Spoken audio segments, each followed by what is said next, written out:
Hey guys, it's me, it's Retro Jo to that single E. Coming to you this week for this week's edition of AEW Dynamite. And wow, we had some amazing things that went on, especially the street fight at the very end. It was freaking awesome, but let's get into the matches.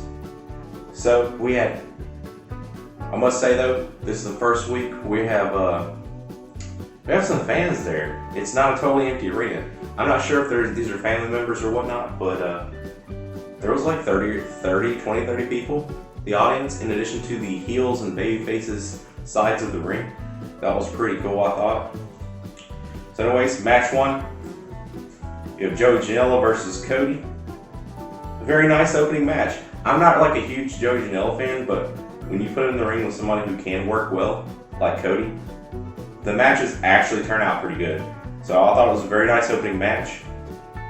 Cody is fighting very angrily in this match of what Lance Archer did to his brother Dustin Rhodes back last week during the quarterfinal tournament of the TNT Championship.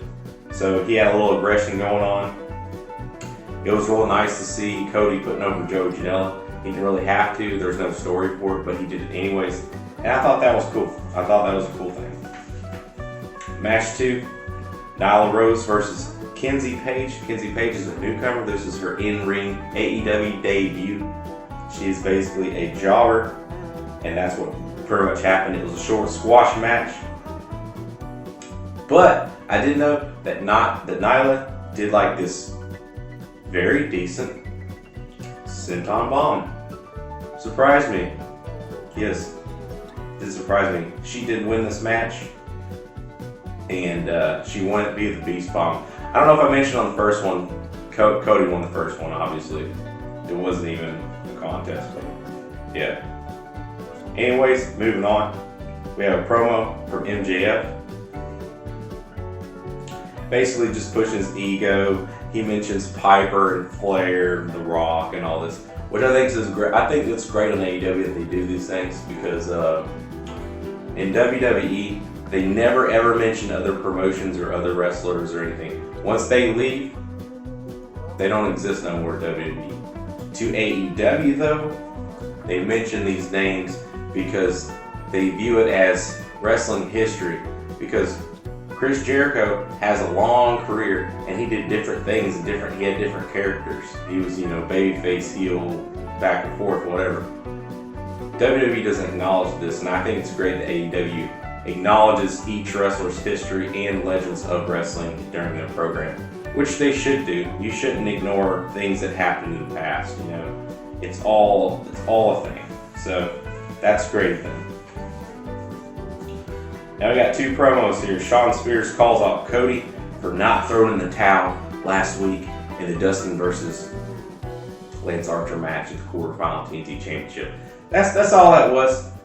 He's just calling them out because Shawn Spears has always had this thing against Cody, and he's always trying to start some beef, get some heat towards himself from the Cody camp. Second promo was actually not really like a recorded promo. It was next to the ring. We had MJF talking to Tony Schiavone. He gets mad, and then Tony announces that there's a match set up at Double Nothing with Jungle Boy versus MJF. MJF loses his mind. This is great. I like when these two fight. The last time they fought in the ring, it was a super good match. So that will be awesome for Jungle Boy. Match number 3. We have Frankie Kazarian of SUU versus the AEW champion, Mox. It was a good match. It was decent. Mox matches are usually down the middle. But it was okay. Mox made Frankie look strong because he is the champion and he's a good wrestler, and that's what they do. He's a veteran. Like I said, it was just a decent match. Mox will take the win via the paradigm shift as always. After this match, we have the Dark Order running down, beating down old Mr. Jon Moxley. Yep, of course. And then Brody Lee comes out and discus lariats Mox in the ring and basically demands he defend his championship against Brody Lee. Mox accepts this challenge because he accepts challenges from everyone. And after he's laying on the ground, he just kind of looks up with the little mic after he's like beat down. He's on the ground just with the mic, and he's like, "All you had to do was ask, bruh." Kind of funny. I thought it was pretty funny. Of course, after he accepts challenges, he gets beat down again by the Dark Order because why not? You're in the ring, beat him down, sure. Then something interesting happens. Brody Lee takes the belt and walks away with it. And now they have announced that Brody Lee is in possession of the AEW Championship. Even though he's not the champion, he just took the belt. He's holding on to it because he likes it shiny. I don't know. Then we have a promo with Brandy responding to Jake the Snake, talking about how Jake was calling her the Cleopatra to Cody and all this. You know, basically telling him that don't put my name in your mouth. Deal with me directly. And that's all that promo was. Then we have match number 4, QT Marshall with Brandy versus Lance Archer and Jake the Snake. And Jake the Snake's wearing his social distancing mask for Steve Corino's. Yes, he wants to stay safe. I thought I don't like QT Marshall at all. I've never liked him since the beginning I saw him in AEW. But this was a good match. It was an excellent match.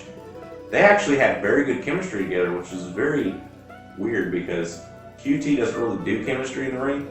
And this one, he had it, and I was like, wow, it must be just who you put somebody with, because I'm not a huge Lance Archer fan either, but they were in the ring and made magic. It was great. So, basically, what happened on this one was Brandy was out there, obviously trying to help, do distractions, whatever. The heel side, she kind of moved over to the heel side where all the heels were, and Britt Baker hit Brandy and then threw her in the ring. And then, this was after the match, because this is after Lance Archer took the win with Blackout. I meant to say that before, but then Jake the Snake comes to the ring with Brandy laying there after Britt Baker threw her in the ring. And Jake pulls out that snake 80s style and puts it on her and freaks her out. And yeah, it was kind of good. I like that. It was great. So, yeah, a little old school Jake the Snake putting a snake on somebody action. Can't beat that. They have a promo from Darby Allin saying nothing during the promo. He's talking about his loss to Cody last week to the girl, but well, it wasn't a girl. It was Taz. Taz is the one doing the back ring things. Not Corona. Anyways, he doesn't say anything. He just kind of walks off. So final section of the night. So the promo starts. Basically, this is the match 5. This is match 5 of the finale. Main event. Per se. So it starts out with Jericho and Jack Hager and Sammy coming out to the ring. And it's kind of funny because as they're walking around the ring, Chris Jericho is grabbed by Pineapple Pete. Yes, that guy on commentary. The guy when Chris was on commentary kept making fun of Suge D, the black dude with the pineapple stuff all over. He kept calling him Pineapple Pete. And apparently Pineapple Pete did not take too kindly to this because he put hands on Le Champion and some little thing ensued there. So now we have a match next week with Chris Jericho versus Pineapple Pete, Suge D. So, wow, Chris is really putting this dude over. He made fun of him on commentary. Now he's there every week. Now he's got a match against Chris Jericho next week on Dynamite. Good job, Pineapple Pete. You got put over by the Le Champion. Anyways, they get to the ring. And they're just waiting. But I thought, it's not really a promo, but I thought it's a good setup for something coming next week. Match 5 is a street fight with Chris Jericho and Sammy Guevara versus Kenny Omega and Matt Hardy. Yes! This was Matt Hardy's in-ring debut, and it was greatness. This whole thing was like Monday Night Nitro, backstage brawl. It was so good. It was hilarious. There was funny parts. There was, big hits. There was drama at the end. It was great. So all in all, what happened was, so at the beginning of the match, they start fighting like normal. Chris Jericho takes Matt Hardy backstage, I guess beats him up and leaves him there and comes back. And then we don't have Hardy for a bit, and it's a 2-on-1 situation. Then Hardy's back. Then it spills out into the backstage area. Now let me mention this. This is at Daly's Place in Jacksonville, Florida. Daly's Place is attached to the Jaguar Stadium. So once they get to the back, you see the football field. So I thought that was a cool back shot. You have the Jaguars football field lit up, and on the football field screen they had different things happening, inner circle and all this. They had that AEW stuff on the football field's big teleprompter thing, which was cool. You kept thinking they were going to fight out on the football field. I thought that would be cool. They got close. So this whole time, different stuff's happening. Matt Hardy gets thrown into an ice freezer for about 5 minutes. Then he gets back out, gets on a golf cart.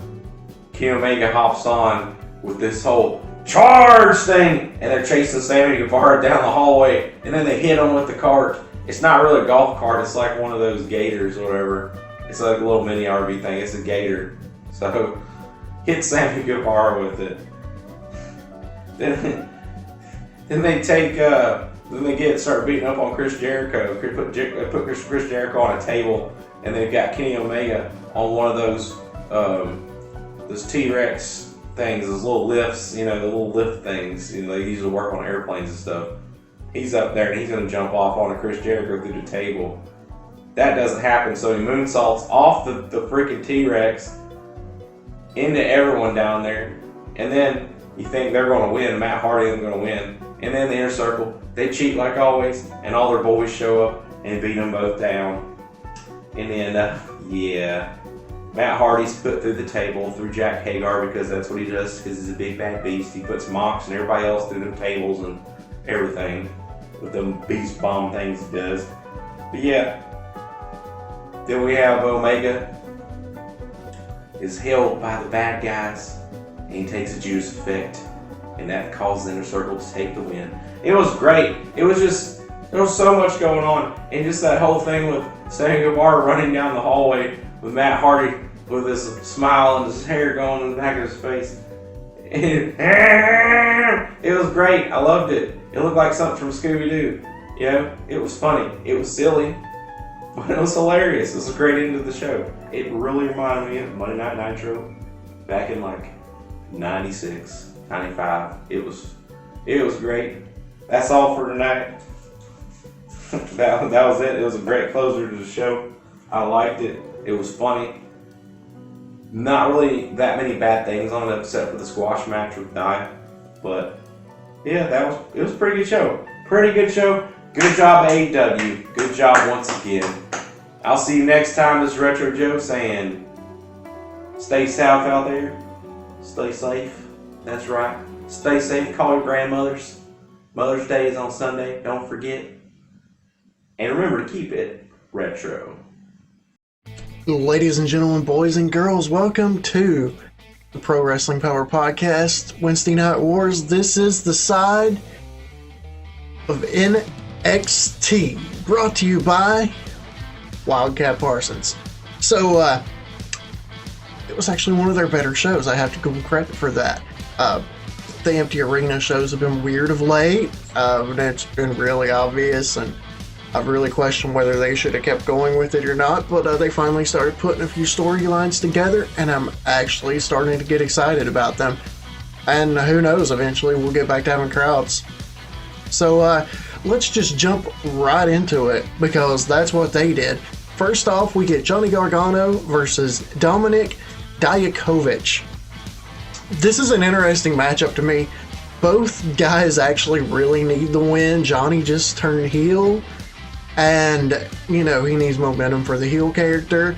I don't think I've seen Dominik win a match on TV since February. But two really good workers in the ring. Gargano's one of the best. They call him Johnny Wrestling for a reason.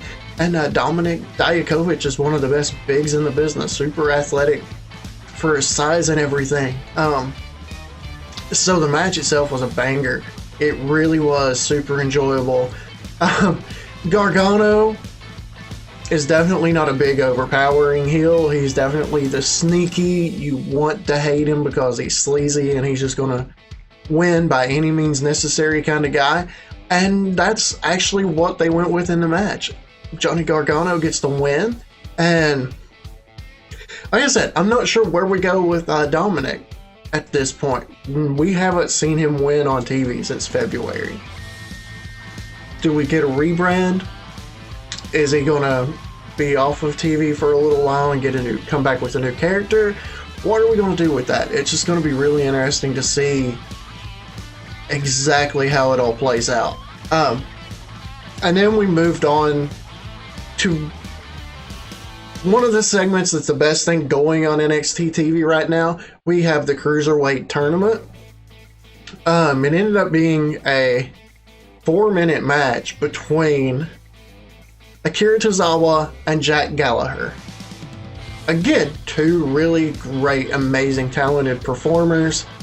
It was a shame it was only a 4-minute match. I mean, there's nothing wrong with the short match if you do it properly.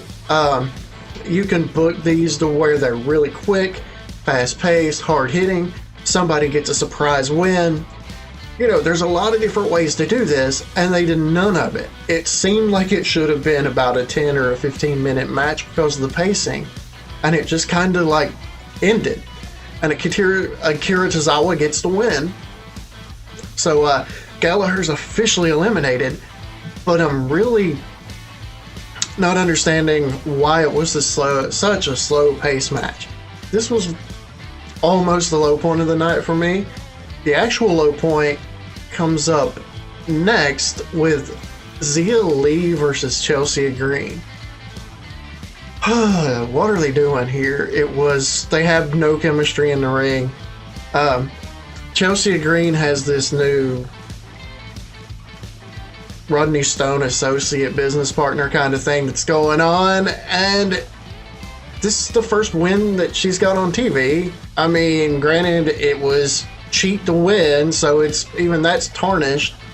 And I mean, at least last week I thought we were finished with the Aaliyah versus Zia Lee thing, and unfortunately we're not, because that's part of how Chelsea Green got the win. Oh, really?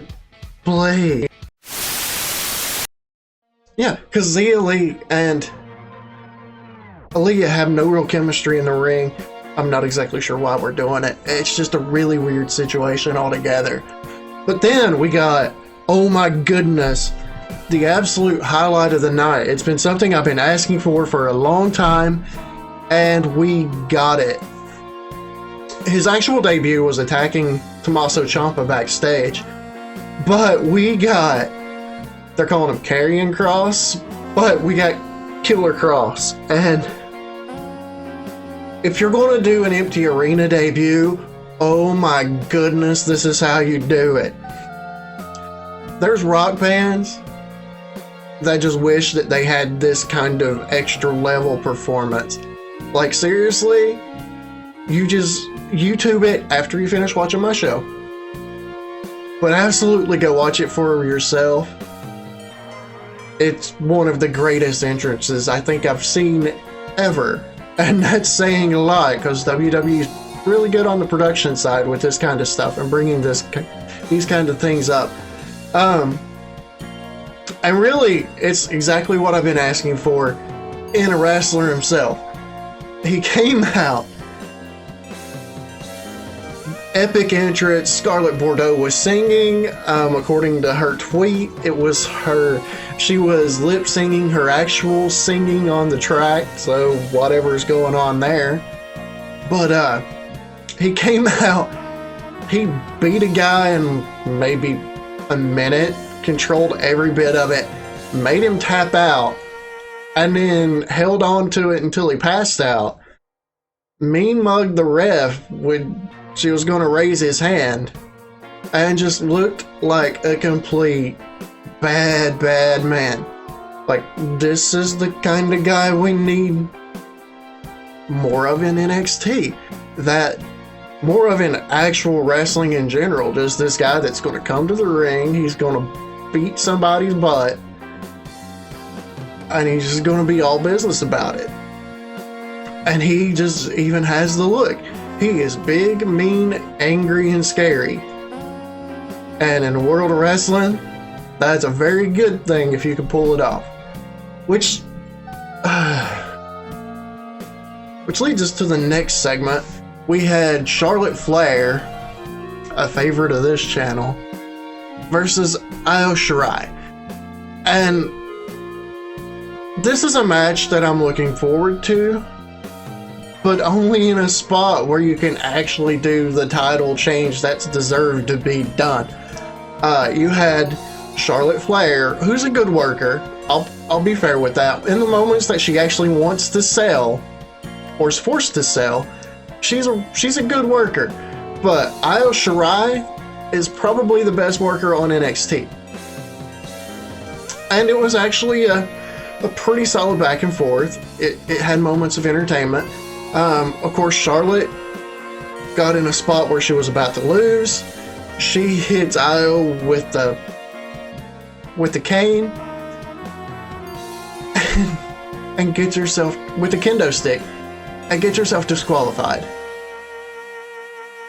because she was going to lose.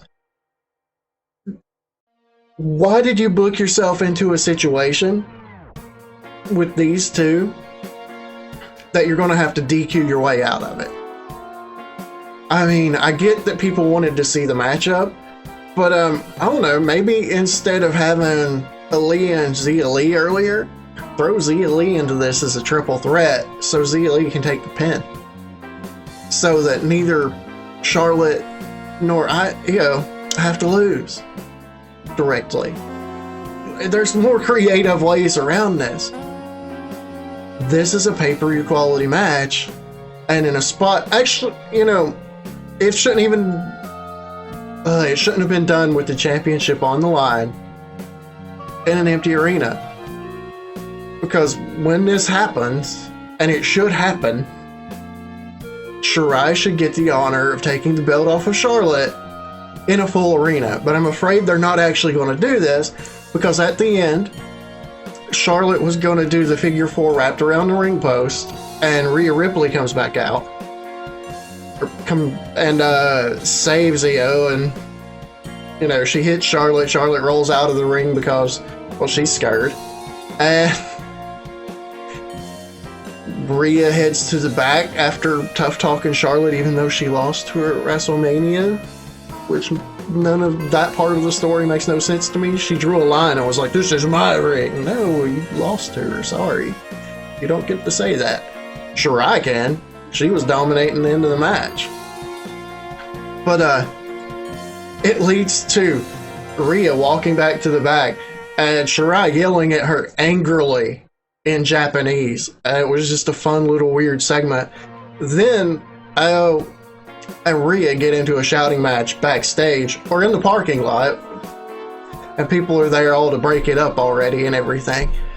So who knows where this is going to go, but as long as they do the right thing and put the belt on Shirai, who absolutely deserves it, we'll all be good here. Then we get back to, which leads us to the next round of the NXT Cruiserweight Championship, which was another 4-minute match. This was between Kushida and Jake Atlas. And for as bad as they messed up the first one with Gallagher and Akira Tozawa, they did this one perfectly, which is so weird that they would have the same length of match and it be booked so vastly different on the same show. Because Kushida and Atlas, they were going at 1,000 miles an hour. They were beating the absolute crap out of each other. And Kushida grabbed in an armbar and made Atlas tap. And it was just, he kind of snuck it out. But they were moving so quick and working so well, it felt like a big moment. Like, that's the one thing that's really missing from this cruiserweight tournament is somebody to squash somebody else so that we establish a favorite. We don't really, like, this is the biggest star-making moment we've had so far, really, as far as in-ring performance, was Kushida getting that sneaky armbar submission win. And just the pacing of the match, the fact that it was back and forth so quick and so hard-hitting, made it fantastic to watch. I mean, if you're going to do a quick match, this is how to do it. Watch this, repeat it, just keep going with it. Then we get a Finn Balor promo, and always weird about Finn Balor promos because they're so hit or miss. Sometimes he's great, sometimes he's not. This one was pretty solid. He's trying to figure out who attacked him backstage, and he's still not sure. There's a mystery about things, and apparently Cameron Grimes is on his hit list. This is good. It gives him something to do since we know he can't fight Walter anytime soon. But Balor attacked Grimes after Grimes won a squash match. Grimes fought Denzel, can't pronounce his last name because I suck at life, in like 30 seconds. So it took longer to try to remember a guy's last name than the match actually existed. And Balor attacked him afterwards. It was good. I'm glad that we're giving Finn something to do. I wish we would, he'd be in the title picture. But we'll get to, that'll happen eventually. Which reminds me, that's the main event.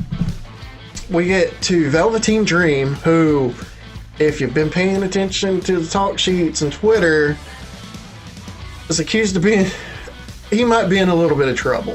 It's unsubstantiated at this point, but it's a pretty nasty rumor, and if it's true, ouch. Against Adam Cole.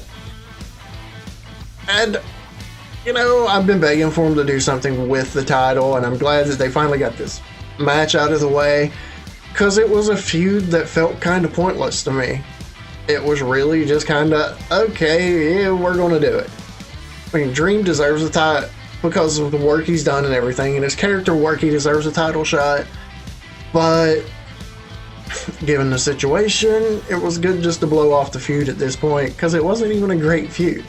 I mean, most of the promos from Adam Cole were done poolside. And it was a 7-minute match. It was an entertaining match. It did tick every single one of the Undisputed Era match boxes. It's, there's a format we have to follow with those guys. And, Adam Cole, baby, wins to hold on to the belt. But you might want to watch the end because it got really interesting. And I'm going to let you watch the end, and I'm not going to tell you exactly how it got interesting. But let's just say we could have a new entrant for the big belt on NXT, and I'm kind of excited about how this can go. Anyway, guys, thank you for listening. Thanks for being here. Please give us a like, give us a subscribe, maybe even throw some comments down there. But anyway, thank you guys, and God bless.